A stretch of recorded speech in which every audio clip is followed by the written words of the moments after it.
नमस्कार. मी आदित्य तांबे, शिक्षक तुमच्या घरी या उपक्रमात तुम्हा सर्वांचं पुन्हा एकदा मनपूर्वक स्वागत करतो. तुम्ही दिलेल्या प्रचंड प्रतिसादामुळेच आम्ही आज उत्साहाने नवे नवे व्हिडिओ तुमच्यासमोर आणत आहोत. असाच एक तुमच्या आग्रहाखातर बनवलेला नवीन व्हिडिओ घेऊन येत आहे सेल स्ट्रक्चरवर, अर्थात पेशी रचनेवर. तो तुम्ही जरूर बघा. आपण आता लगेचच व्हिडिओकडे वळूया आणि जास्तीत जास्त अभ्यासाचा लाभ घेऊया. नमस्कार. आज आपण बघणार आहोत सेल अर्थात पेशी. मग ह्याच्यामध्ये आपण काय काय बघणार आहोत, तर पेशी म्हणजे काय, पेशींचे प्रकार कुठले, त्यांची संरचना कशी असते आणि पेशींमध्ये वेगवेगळे प्रकार जे आहेत त्यांच्यामध्ये का आहेत, त्यांच्यामध्ये तुलना कशी करतात, हे आपण आज सगळं शिकणार आहोत. तर आपण आज सुरू करूया सेल अर्थात पेशींपासून. तर आपण पहिल्यांदा बघूया सेल म्हणजे काय, पेशी म्हणजे काय. So cell is unit mass of protoplasm. जीवद्रव्याने बनलेला एक घटक आहे. Cell is defined as the structural and functional unit of life. गुणात्मक आणि रचनात्मक असा जीवनाचा पाया. सेल हा शब्द रॉबर्ट हुक या शास्त्रज्ञाने 1665 रोजी पहिल्यांदा अंमलात आणला. It is introduced by Robert Hooke in 1665. Study of cell is called cell biology or cytology. म्हणजेच पेशींच्या अभ्यासाला पेशीशास्त्र अथवा कोशिका विज्ञान असंही म्हटलं. Sale theory. सेल थिअरी काय सांगते बघूया आपण. All living things are made up of cells and their products. Okay, म्हणजे प्रत्येक सजीव हा पेशी आणि त्यांच्यापासून बनलेल्या घटकांचा असतो. New cells are created by old cells dividing into two. याचाच अर्थ जेव्हा नवीन पेशी तयार होत असतात तर त्या पेशी जुन्या पेशींच्या विभाजनातून तयार होत असतात. Cells are the basic building blocks of life. मगाशी आपण तेच बघितलं की मुख्य पाया आहेत सजीवांचा. आपण आता बघूया की मॉडर्न सेल थिअरीमध्ये काय म्हटलं गेलंय.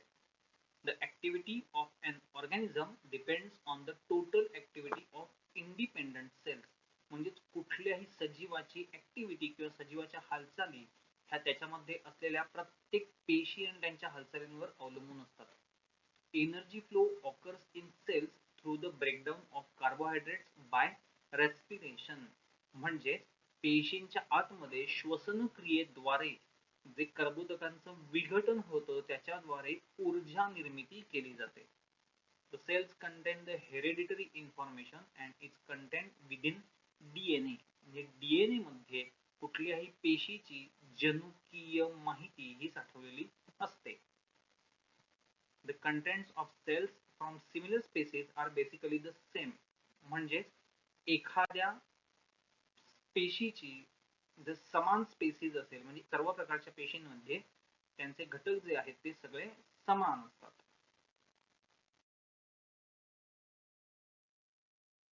सेल. आपण आता पेशींचे दोन भाग बघणार आहोत. प्रोकॅरियोटिक सेल अर्थात प्रोकॅरियोट्स अँड युकॅरियोटिक सेल्स अर्थात युकॅरियोट्स. ह्या भागामध्ये आपण प्रोकॅरियोटिक सेल्स बघणार आहोत. प्रोकॅरियोट्स.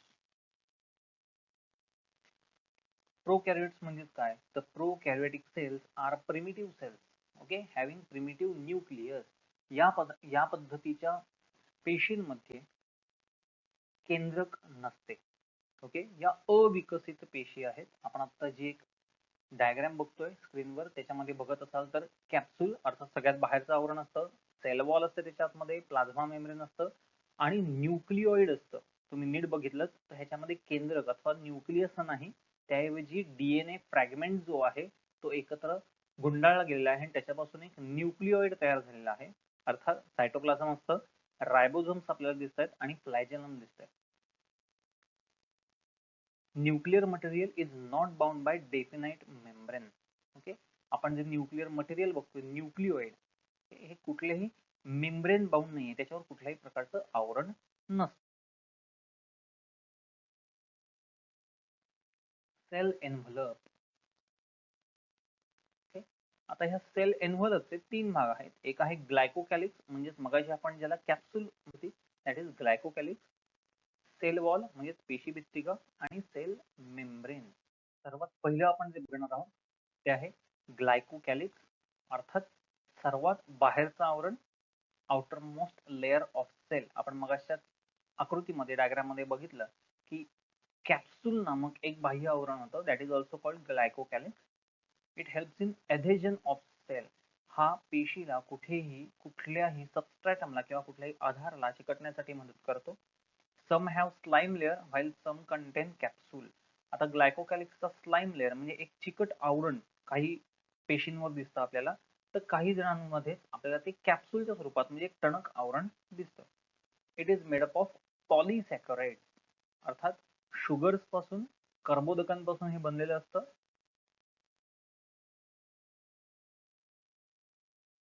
ग्लायकोकॅलिक्स नंतरचा जो भाग आहे त्याला म्हणतात सेल वॉल अर्थात पेशी भित्तिका. It present below glycocalyx. ग्लायकोकॅलिक्सच्या आतमध्ये असतं.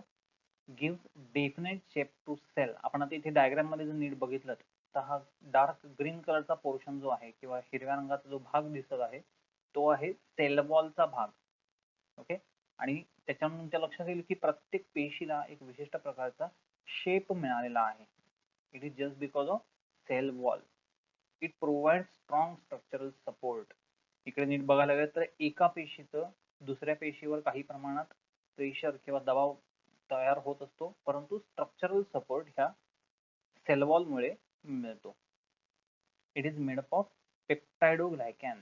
ह्या ज्या सेल वॉल ज्या आहेत, पेशी भित्तिका ज्या आहेत, त्या पेप्टाइडोग्लायकॅन नामक घटकापासून किंवा रसायनापासून तयार. पुढचा घटक आहे cell membrane, also called the plasma membrane म्हणजे पेशी आवरण.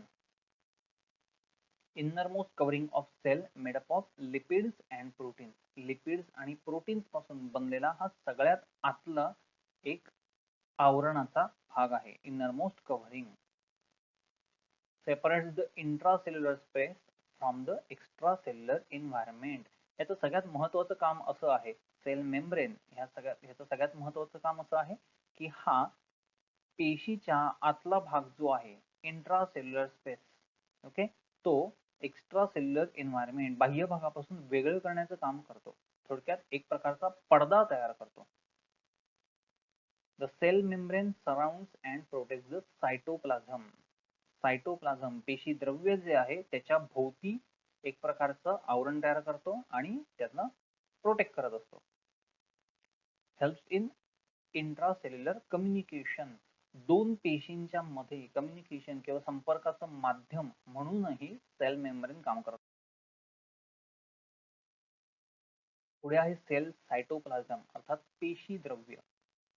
It is a jelly like semi fluid substance that fills and nourishes the cell by supplying it with salts and sugar. पेशींच्या आतमधल्या भागात जेली सारखा एक सबस्टन्स असतो, सेमी फ्लुइड म्हणजे अर्धप्रवाही असा सबस्टन्स असतो, असा पदार्थ असतो जो पेशीला एनर्जी किंवा न्यूट्रिएंट्स सप्लाय करत असतो with the help of salts and sugars. It consist of up to 90% of water. याच्यामध्ये जास्तीत जास्त प्रमाणात 90% पाणी असतं आणि त्याच्यामध्ये काय असतं तर dissolve nutrients and waste products.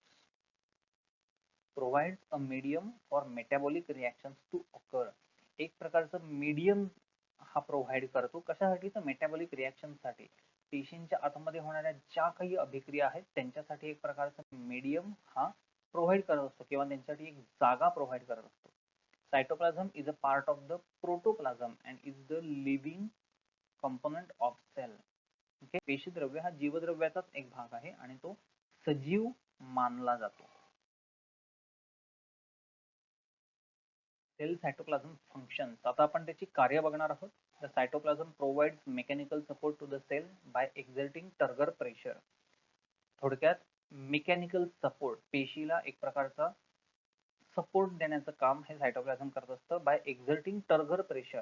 Turgor pressure म्हणजे काय तर सायटोप्लाझम किंवा पेशी द्रव्याकडून पेशींच्या आतल्या बाजूने पेशी भित्तिकेवर किंवा पेशी आवरणावर अर्थात सायटोप्लाझम मुळे सेल मेम्ब्रेनवर किंवा सेल वॉलवर एक प्रकारचं प्रेशर एक्झर्ट केलं जातं, that is called turgor pressure. किंवा तुम्ही असंही म्हणू शकता की आंतरपेशीय दबाव. It is the site of most cellular activities including metabolism, cell division and protein synthesis. म्हणजे प्रोटीन तयार करण्यासाठी पेशी विभाजन किंवा विविध ज्या सजीवांच्या रासायनिक क्रिया आहेत किंवा अभिक्रिया आहेत त्यांच्यासाठीचा एक जागा हा प्रोव्हाइड करत असतो. Acts as a storage area for carbohydrate, lipids and fats.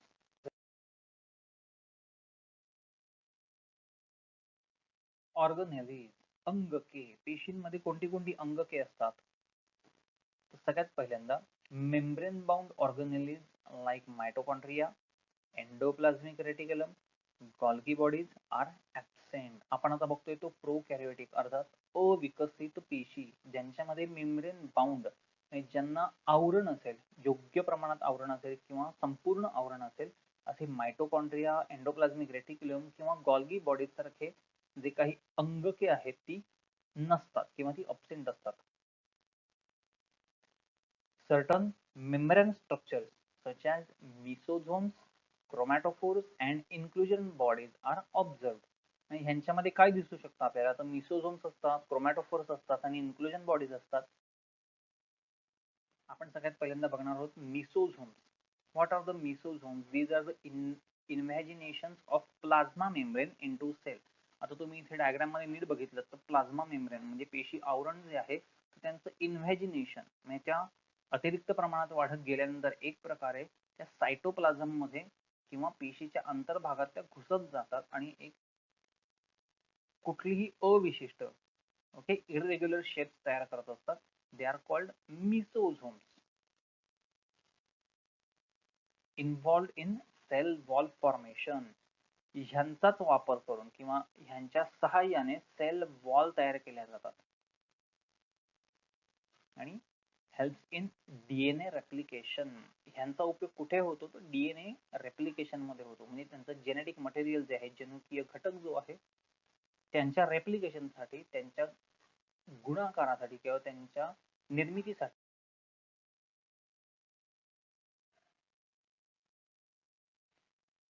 क्रोमॅटोफोर्स. क्रोमॅटोफोर्स Croma, थोडक्यात क्रोमा म्हणजे कलर, ओके रंग. सो क्रोमॅटोफोर्स म्हणजे रंग द्रव्य. So usually found in photosynthetic bacteria. आपल्याला माहिती आहे की फोटोसिंथेटिक प्रकाश संश्लेषी ज्या पेशी आहेत त्यांच्यामध्ये काही प्रमाणात हे आढळतात, रंगद्रव्य आढळतात. Contains pigments like bacteriochlorophyll and carotenoids. Carotenoid किंवा बॅक्टेरियो क्लोरोफिल सारखी घटक. Inclusion bodies. इन्क्लुजन बॉडीज म्हणजे काय ते बघूया. Kind of storage granules. एक प्रकारचे स्टोरेज ग्रॅन्युल्स असतात की ज्यांच्यामध्ये काही घटक हे स्टोअर केले जातात, साठवले जातात. त्यांच्यामध्ये सुद्धा दोन प्रकार असतात. एक म्हणजे organic inclusion, that is cyanophycin starch and glycogen यांच्या रूपामध्ये त्यांच्यामध्ये साठवणूक केली जाते. आणि दुसरे असतात ते इनऑर्गॅनिक इन्क्लुजन ज्यांच्यामध्ये फॉस्फेट्स आणि साठवणूक केली जाते. रायबोझोम हा सगळ्यात महत्वाचा भाग आहे पेशींमधला. हे युकॅरियोट्स आणि प्रोकॅरियोट्स अशा दोन्ही पद्धतीच्या पेशींमध्ये आढळत असतात. त्यांच्यामधलं बघूया आता डेन्स पार्टिकल्स इन सायटोप्लाझम म्हणजे अतिशय घन असे घटक हे सायटोप्लाझम मध्ये असतात, म्हणजे पेशी द्रव्यामध्ये आढळतात. Compose of RNA and protein. RNA आणि प्रोटीन पासून हे तयार झालेले असतात. They are of 70S type having two subunits 50S and 30S. म्हणजे 70S प्रकारचे हे असतात. आपण प्रोकॅरियोटिक बघतोय, युकॅरियोटिक मध्ये वेगळ्या प्रकारचे असतात, पण प्रोकॅरियोटिक मध्ये 70S टाईपचे असतात आणि त्यांचे सब युनिट्स जे आहेत किंवा उपघटक जे आहेत ते 50S आणि 30S टाईपचे असतात. आता हा S म्हणजे काय? तर S stands for Svedberg unit. Okay, it is a sedimentation coefficient.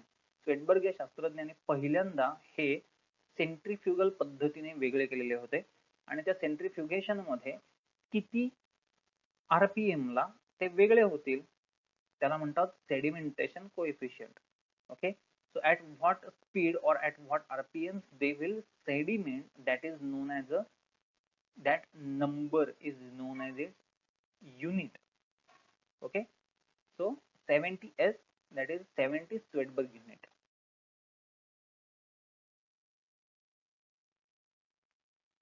Genetic material of prokaryotes. जनुकीय साहित्य किंवा जनुकीय घटक कुठला असतो? तर आपण बघितलं membrane bound nucleus is absent and called as a न्यूक्लिओइड. मग अशा आपण डायग्राम मध्ये बघितलं की त्याच्यामध्ये मेम्ब्रेन बाउंड न्यूक्लियस नाहीये, पण त्याच्याऐवजी काय आहे तर न्यूक्लिओइड आहे. आणि हे न्यूक्लिओइड म्हणजे काय होतं तर डीएनए फ्रॅगमेंट जो आहे किंवा डीएनए जो आहे त्या पेशीचा तो त्यांचाच एक गुंता होता. It consist of long double stranded and circular DNA और it is also known as a prokaryotic chromosome. आपण मगाशी बघितलं मगाच्या डायग्राम मध्ये की तो एक लॉंग डबल स्ट्रँडेड आणि सर्क्युलर टाईपचा एक डीएनए होता आणि ज्याला हे प्रोकॅरियोटिक क्रोमोझोम असंही म्हटलं जातं. Circular DNA is collected to plasma membrane through mesosomes. आपण मिसोझोम्स मध्ये मगाशी बघितलं की ते डीएनए रेप्लिकेशनचं काम करतात. तर हा सर्क्युलर डीएनए जो आहे तो प्लाझ्मा मेम्ब्रेनला ह्या मिसोझोम्सच्या सहाय्याने पद्धतीने आज आपण सेल स्ट्रक्चर मध्ये प्रोकॅरियोटिक सेल्स आपण बघितलेले आहेत, ज्यांना आपण अविकसित पेशी असंही म्हणू शकतो.